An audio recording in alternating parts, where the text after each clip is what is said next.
I'm Keith. In this video we are going to discuss using the sales stage templates. These are PDF templates that are available to assist with your CRM implementation.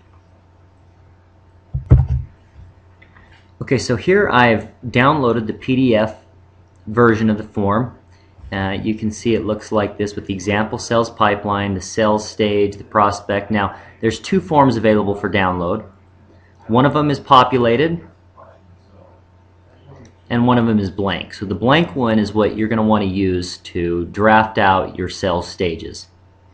This is a form that our professional services group uses when they work with our customers, so this form is now available to you to work internally to identify your sales stages. Now, definitely recommend that you spend a little bit of time thinking through this. Creating sales stages is a great way for your sales organization to save time and improve communications when everybody knows exactly what just a few brief words can mean about where a deal is in your pipeline funnel. So the way that you use this form is that you'll have a sales stage and you give a name to that stage, a brief description of what that stage means, and then down here you'll list what action is required to move it to the next stage. So in our example, this will start to make some sense. So in the suspect stage, we've defined this as a targeted sales lead. And to advance that to the next stage, usually there's some sort of phone call or an email perhaps to advance them to the next stage. In this process right here, this is actually known as the DNA sales process from Patrick Hansen in his DNA selling. So he uses these stages right here: suspect, qualified. Qualified meaning that they're a qualified sales opportunity.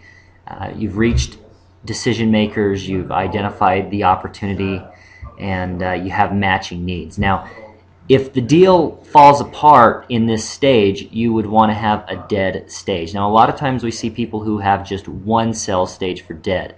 You'll notice as we go through this that we actually recommend having three: dead, hold, and lost, based on when that prospect left your sales funnel. So let's run through this. Suspect, qualified. After they become qualified, if the prospect actively engages in the sales process, we might call them a prospect. So in your own sales process, you might change the words that you use right here, but you should probably follow this idea, this being a very cold lead, this being one that's a little bit warmer, and this is one that is actively engaging. Now, in this particular sales process, we're using the term hot to identify somebody who you've delivered a presentation to, a proposal's been sent, or that the time frame has been confirmed. Using a stage like this is a really easy way in your sales process to identify when a proposal has been sent. Generally, in most sales organizations, you're going to want to keep track of how many sales proposals went out, how many did you close, that sort of thing. Tracking this with a separate, distinct sales stage is a great way to do that. So you might call this hot quote sent or something along those lines. Now, you'll notice that we have this out arrow here, meaning that somebody can leave your sales funnel and go on hold if they don't make it to proposal, or even if they kind of just drop off the map. If they stop responding, or if the project gets delayed, you're not quite ready to kill it, you might put it into a hold. This may not be a dead stage, but this might be something that you follow up within 30 days, 60 days, something like that. Now, after they go hot, we recommend here in this process using the stage of pending. And in our example here, we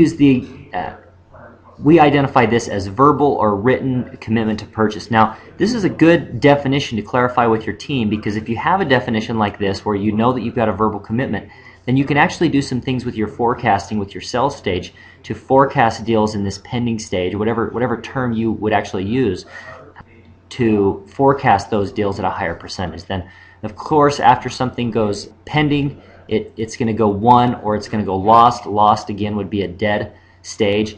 And notice here that in the example of lost, it means that they chose a competitor or they took themselves out of contention. Maybe they went with an internal solution or something like that. This lost versus won gives you a good way to delineate between deals that you won versus deals that you lost, and separating hold, lost, and dead makes it real easy to keep track of leads that maybe were just bad leads and were never actually qualified versus deals that you actually lost. So download the template. You have this as a sample to go from. We've given you a blank template, so you can use ours right next to it and you can create your own sales stages, and of course you can mark this up. If you're working with our ProServe group, fill this out and you'll either talk through this or fax this in or email this in once you have it filled out. But this will be a good place to start in designing your sales process. We recommend that you start with sales stages before you get into the sales process, and talk this over with your team to make sure you get the buy-in, and use words in here that can help you crystallize the language inside your team. It will help you improve communication. It will help you save time. Thank you.